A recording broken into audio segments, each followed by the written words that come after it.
अशा गावामध्ये माझा जन्म झाला जिथं 30 जाती असून सुद्धा अतिशय गुण्या गोविंदाने एकूण-एकाच्या सलोख्याने एकूण-एकाच्या सुखदुःखामध्ये साथ देणारं गाव आणि माझ्यासारख्या 2 मतवाल्याला या गावानं जवळपास 10-15 वर्ष ग्रामपंचायतमध्ये सेवा करण्याची संधी दिली.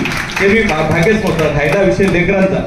लेकरं हे भोकरला जात असताना खूप त्रास होत होता, भिजत होते. आपला एक आमचा मित्रमंडळाचा माणूस होता.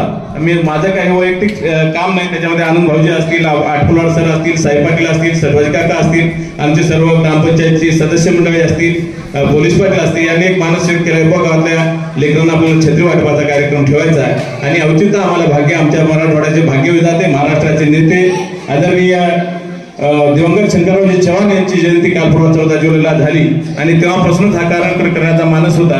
दुर्दैवाने मागच्या रविवारी आमच्या सासऱ्याचं निधन झालं, त्यामुळे हा कार्यक्रम थोडासा पोस्टपोन करून पुढच्या या आठवड्यात घ्यावा लागला.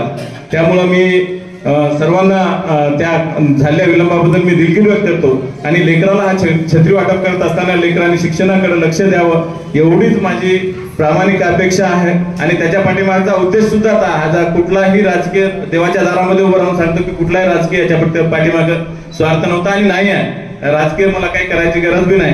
आजपर्यंत मी पाटील तुम्हाला सांगतो आनंदाची गोष्ट सर्व गावकऱ्यांना सांगतो 31 वेळा रक्तदान, कालचं जे रक्तदान केलं आपल्या फडणवीस साहेबांच्या याच्या वाढदिवसाच्या निमित्तानं पाळता ते माझं 31वा वेळचं रक्तदान होतं. नशिबानं तुमच्या सगळ्याच्या आशीर्वादानं मला असंच रक्तदान करण्याचं, लोकांची, गावची, सर्वांची सेवा, खास करून विद्यार्थ्यांची सेवा करण्याची संधी मिळाली. मी कुठे ऍडमिशन असो, कुठे दवाखाना असो, मुंबईमध्ये जवळपास महाराष्ट्रामधले सर्व दवाखाने पालते घातले की जे माझ्या घरचं नाही, कोणाला तरी पेशंटला नेणं, कोणाला रक्तदान करणं, कोणाला काही व्यवस्था लावणं, कोणाचं बिल कमी करणं, कोणाला आरोग्य विषयक समस्या असतील सोडवण्याचा प्रयत्न मी प्रामाणिकपणे केला आणि पुढे सुद्धा माझ्या जीवात जीव असेपर्यंत मी या गावच्या सेवेसाठी प्रामाणिकपणे माझा रक्ताचा शेवटचा थेंब असेपर्यंत मी आपल्या सर्वांच्या सेवेमध्ये कार्यरत आहे.